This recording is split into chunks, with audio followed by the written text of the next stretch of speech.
स्यमंतक मणि की कथा विष्णु पुराण और भागवत दोनों में मिलती है। यह मणि मूल रूप से भगवान सूर्य देव की थी, जो इसे अपने गले में पहनते थे। ये मणि अपने रखवाले के लिए प्रतिदिन 8 भार सोना पैदा करती थी। कहते हैं कि एक बार जब ये मणि चोरी हो गई, तब भगवान श्री कृष्ण पर इस मणि को चुराने का आरोप लगा था, और वह आरोप द्वारका में रहने वाले एक यदुवंशी सत्रजीत ने लगाया था। सत्रजीत को ये मणि भगवान सूर्यदेव से वरदान में प्राप्त हुई थी। वह भगवान सूर्यदेव का बहुत बड़ा भक्त था। वह प्रतिदिन सूर्यदेव की प्रार्थना करता था। ओम सूर्याय नमः, ओम सूर्याय नमः। एक दिन जब वह समुद्र के किनारे प्रार्थना कर रहा था, तो सूर्यदेव उसके सामने प्रकट हुए। सूर्यदेव का स्वरूप बहुत चमकीला था। सत्रजीत उन्हें तेज रोशनी के कारण देख नहीं पा रहा था। लगता है हमारी इस मणि के कारण ये हमें देख नहीं पा रहा।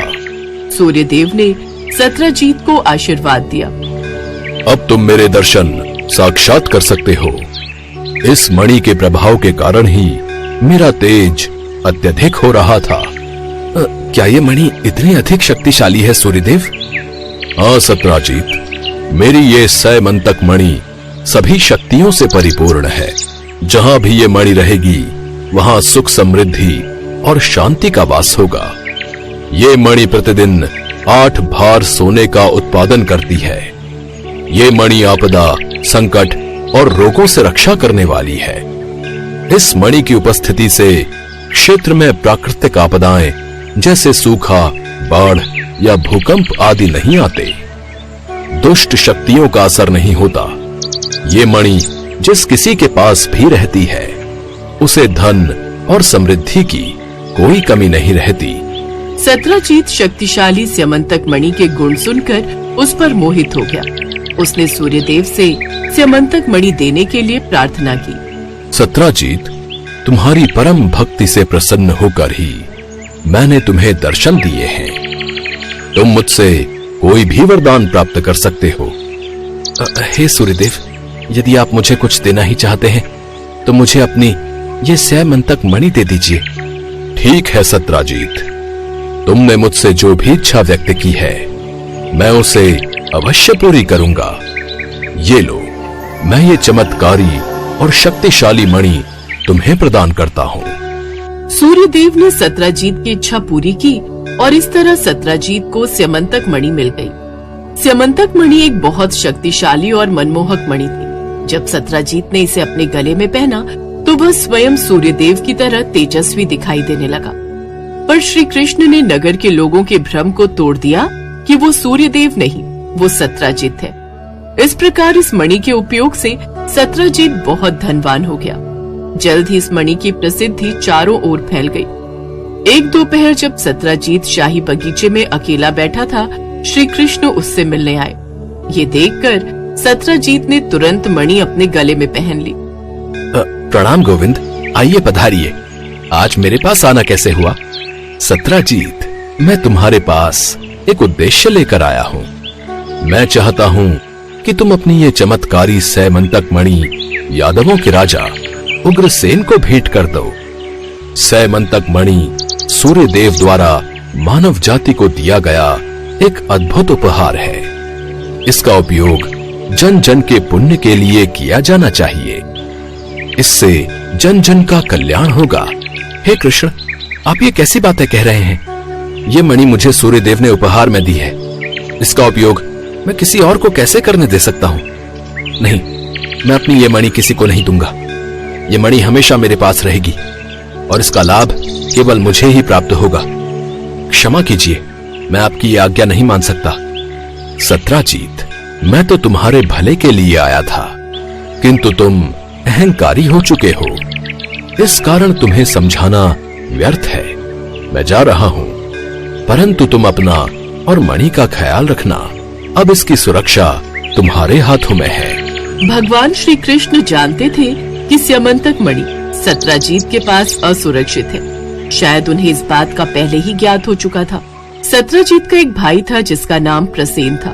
प्रसेन ने जब अपने भाई के गले में उस मणि को देखा, तो वह भी उस मणि की चमक को देखकर लालायित हो उठा। भैया, ये मणि तो मुझे अपनी ओर आकर्षित कर रही है। क्या कुछ दिनों के लिए मैं इस मणि को धारण कर सकता हूँ क्या? हाँ हाँ, क्यों नहीं मेरे प्यारे भाई। कुछ दिनों के लिए क्या, मैं तुम्हें सदैव के लिए इस मणि को उपहार में देता हूँ। सत्यजीत अपने भाई से बहुत प्रेम करता था और वह अपने भाई की बात को टाल नहीं सका। उसने बिना सोचे समझे वो मणि प्रसेन को भेंट कर दी। प्रसेन मणि को प्राप्त करके बहुत प्रसन्न था। कहते हैं, अहंकार हमारा सबसे बड़ा दुश्मन होता है। एक बार प्रसेन जंगल में शिकार के लिए निकला। उस पर एक शेर ने हमला कर दिया और उसे बेरहमी से मार डाला। शेर उसकी मणि भी छीन ले गया। जामवंत, जो कि त्रेता युग से भालुओं के राजा थे, उस समय उनका जंगल में शासन था। प्रभु श्री राम ने उन्हें सदैव अमर रहने का वरदान दिया था। जामवंत जी को जब मणि के बारे में पता चला तो उन्होंने शेर पर हमला कर दिया। दोनों के बीच भयंकर युद्ध हुआ और शेर मारा गया। इस प्रकार अब स्यमंतक मणि जामवंत के हाथों में आ गई। दूसरी ओर सत्यजीत को प्रसेन की अचानक मृत्यु और मणि के गायब होने के बारे में पता चला तो कृष्ण सत्यजीत के शक के दायरे में आ गए। मैं जानता हूँ ये सब किसने किया है। मेरे भाई का वध करके स्यमंतक मणि अवश्य ही कृष्ण ने चुराई है।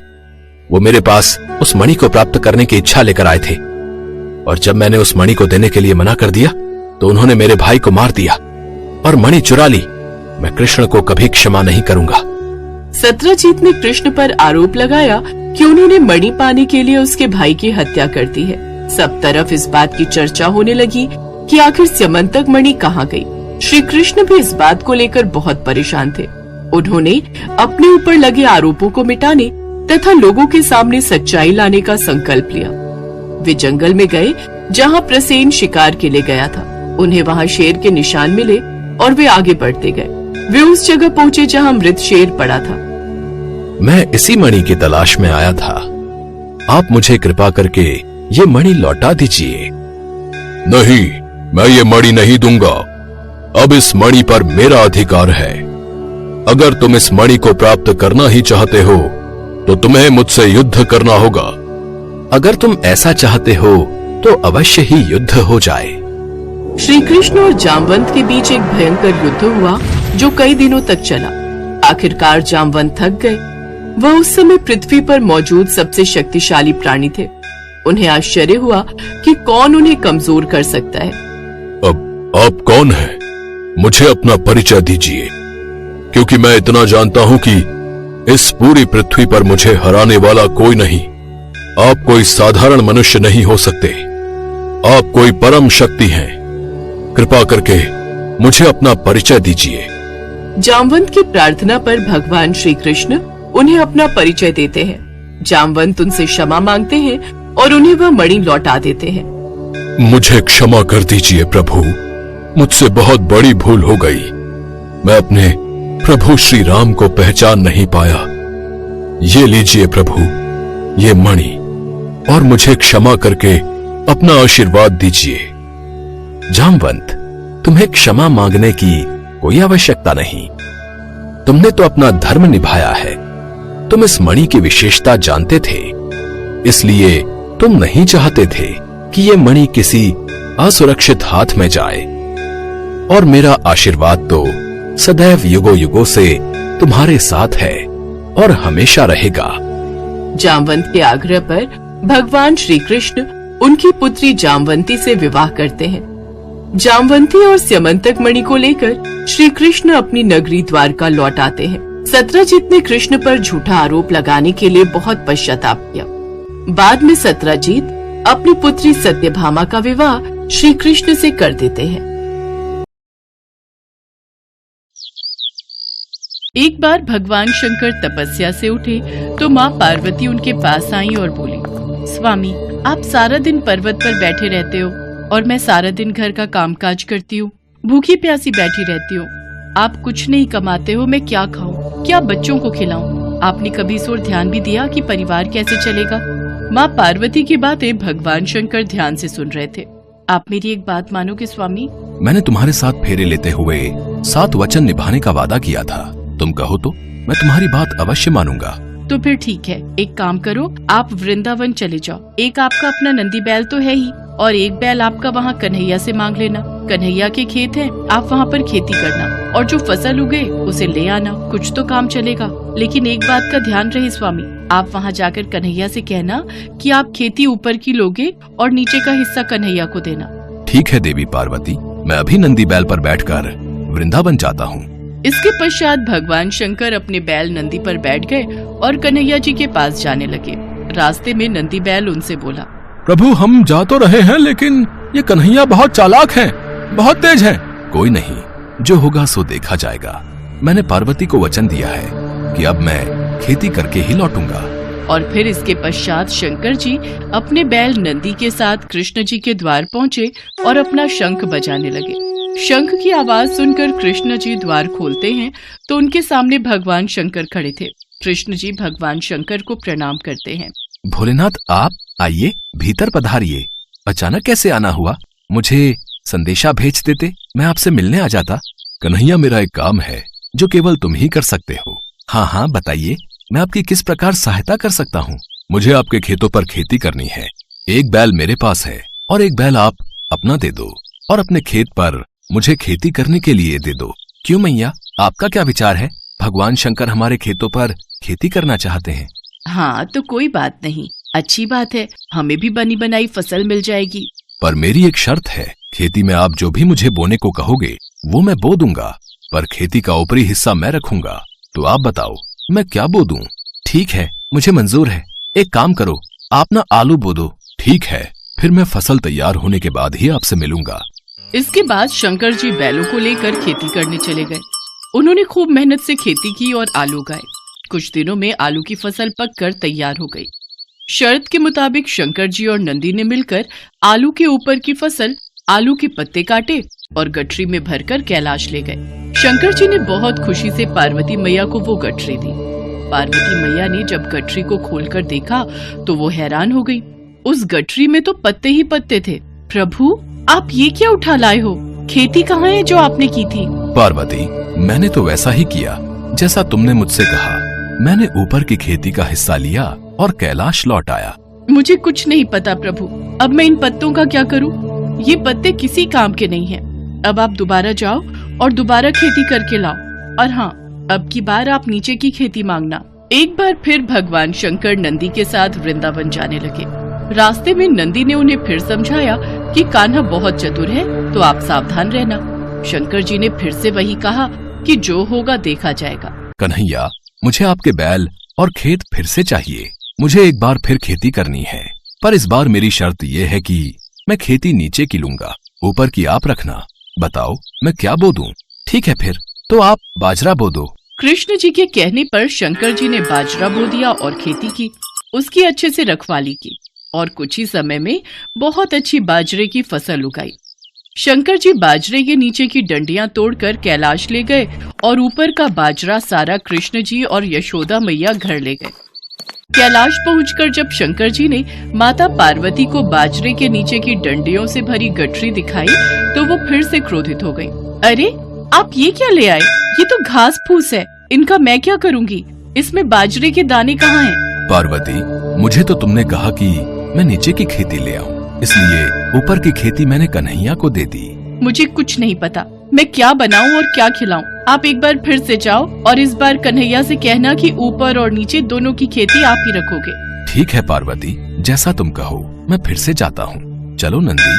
शंकर जी कन्हैया के द्वार पर पहुँचे और उनसे फिर से खेती करने के लिए कहा। कन्हैया इस बार ऊपर और नीचे दोनों की खेती मैं ही लूंगा। बताओ मुझे क्या बोना है? ठीक है, इसमें मुझे कोई आपत्ति नहीं है। आप इस बार मक्का बोलो। इस बार आप ऊपर और नीचे की खेती ले लेना और जो बचेगा वो मैं रख लूंगा। शंकर जी फिर से खेती करने लगे। कुछ ही समय में मक्का की बहुत अच्छी फसल उगाई। कृष्ण जी यशोदा मैया के साथ मिलकर बीच का हिस्सा यानी कि मक्का तोड़कर घर ले गए और ऊपर और नीचे की फसल भगवान शंकर कैलाश पर्वत पर ले आए। इस बार नंदी और भगवान शंकर बहुत खुश थे कि ऊपर और नीचे की दोनों खेती देखकर माता पार्वती बहुत खुश होंगी। पर जैसे ही उन्होंने माँ पार्वती को खेती की गठरी पकड़ाई, जिसे देखकर माँ पार्वती अपना सिर पकड़कर बैठ गई। अरे ऊपर और नीचे की फसल तो ले आए, पर इसमें भुट्टा कहाँ है? पार्वती, तुमने ही तो कहा था कि ऊपर की और नीचे की खेती लेकर आऊं, इसलिए मैं ऊपर और नीचे की खेती ही तो लेकर आया हूँ। अब मैं भोला भाला जैसा तुमने मुझसे कहा मैंने वैसा ही किया। तभी कृष्ण जी आते हैं। माँ पार्वती, भोलेनाथ बिल्कुल उचित कह रहे हैं। भोलेनाथ को तभी तो भक्त भोले बाबा कहते हैं। भोलेनाथ तो भाव के भूखे हैं। प्रेम से जो भी इनको कुछ भी अर्पित करता है वे ग्रहण कर लेते हैं। आप धन्य हैं भोलेनाथ। माँ पार्वती, भोलेनाथ के द्वारा की हुई खेती मैं ले आया हूँ, इसे स्वीकार कीजिए। माँ पार्वती देखती हैं कि भगवान भोलेनाथ ने तो बहुत ही बढ़िया खेती करके आलू, बाजरा और मक्का उगाया था। वो खुशी से फूली नहीं समाती। कुछ भी कहिए स्वामी, पर आपने नंदी और कान्हा के बैलों के साथ मिलकर बहुत बढ़िया खेती की है।